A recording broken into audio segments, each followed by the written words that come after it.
মহিলাটার কিন্তু বয়স বেশি না। তোমরা কি কেউ বলতে পারবা ওনার স্কিন এই বয়সেই কেন এরকম হয়ে গেছে? জানি না তোমরা কেউ বলতে পারবা কিনা, বাট যারা বলতে পারবা না তাদেরকে আমি আনসারটা দিয়ে দিচ্ছি। তোমরা সবসময় আমার সুন্দর স্কিনটা দেখে কখনোই মাসাল্লাহ বলো না কমেন্টে, এটার জন্য আমি অনেক কষ্ট পাই। তারপরও ঠিক আছে, সমস্যা নাই।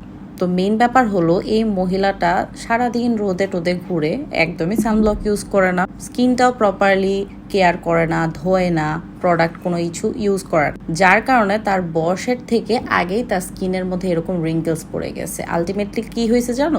ওর জামাই আরেকটা বিয়ে করে ফেলছে। এবং এরকম সমস্যা কিন্তু আমাদের বাংলাদেশে অনেক। হাজবেন্ডরা কি করবে, বিয়ে না করলেও দেখা যাবে যে অন্য সুন্দর মেয়েকে দেখলে তার চোখ ওইখানেই আটকায়া যাবে। এগুলা কিছু কথা আছে, মানুষ জীবনেও বলবে না, আমি বললাম কারণ আমার আসলে একটু লজ্জা শরম।